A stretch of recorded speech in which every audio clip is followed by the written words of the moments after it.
और आपका बहुत बहुत धन्यवाद देता हूं। चुनाव के समय में मैं दिनार में और गंडूरा में तो आया था, यहाँ पर कोई डेथ हो गई तो बुटोली आना मेरा रह गया था।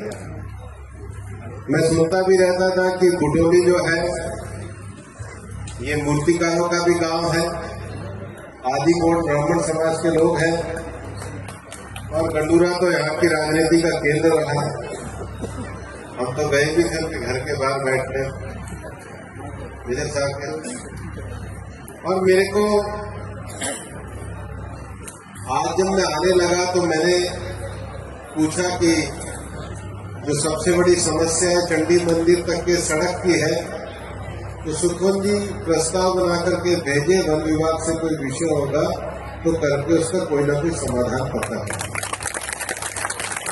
ये सड़क की बात सुखवंत जी ने कही है, मैं आपको ये विश्वास दिलाना चाहता हूं।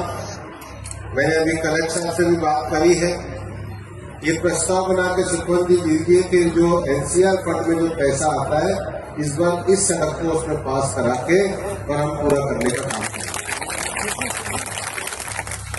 मैं कुछ विषय लेकर भी आपके पास आया।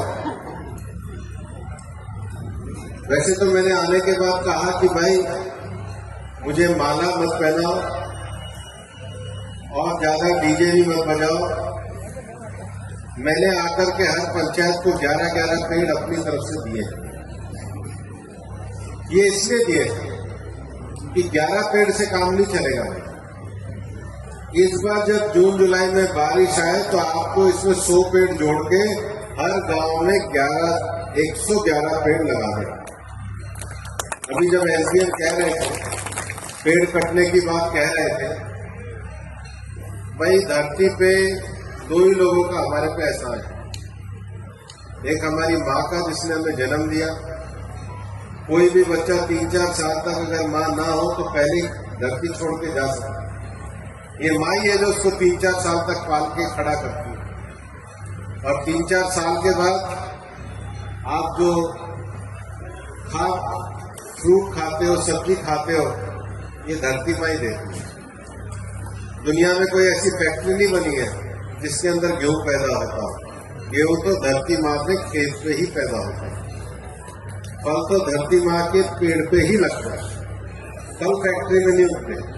कार की फैक्ट्री बना सकते हो, हवाई जहाज की बना सकते हो, फल की फैक्ट्री नहीं बना सकते। वो तो धरती माँ से ही आते हैं।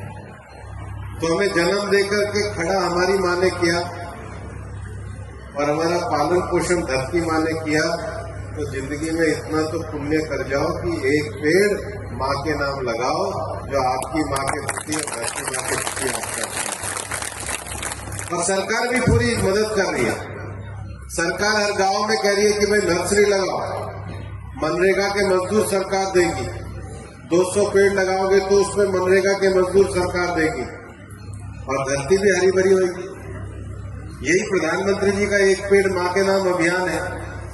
तो मैं 11 पेड़ इसलिए देके गया हूं कि अगली बार जब मैं दिनार, गंडूरा और बुटोली की अगले साल सभा करूंगा तो सारे गांव में कहना था हमने 111 पेड़ हर गांव में लगा।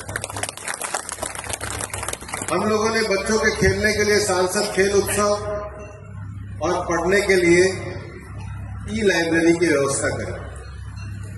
जैसे आज के समय में अगर कोई आदमी लिखना पढ़ना ना जानता हो तो अनपढ़ कहलाता है। 20 साल बाद जब ये बच्चे बड़े होंगे तो जो आदमी कंप्यूटर नहीं जानता होगा वो अनपढ़ कहलाएगा। अभी प्रधानमंत्री सूर्यघर योजना है, मीणा साहब बता रहे थे कि इसका रजिस्ट्रेशन कराना होगा, मतलब फॉर्म नहीं भर के देना होगा, सरकार के पोर्टल पर रजिस्ट्रेशन कराना होगा। और यहाँ पर हमारी माताएं बहनें बैठी हैं, सबके किचन में आजकल 50% काम बिजली से ही होता है नहीं होता है। बल्कि जानवरों के विषय में दही भी मिलाने का काम है, उससे बिजली से शुरू होता है, कोई हाथ से नहीं मिलाता। अब बिजली से होता है, फ्रिज बिजली से चलता है, हीटर बिजली से है, मिक्सी बिजली से है, तो बिजली का बिल भी तो आता है। तो भारत सरकार ये योजना लेकर आई है धरती पे जितनी एनर्जी हमको चाहिए उससे 8 गुना एनर्जी सूरज से आती है।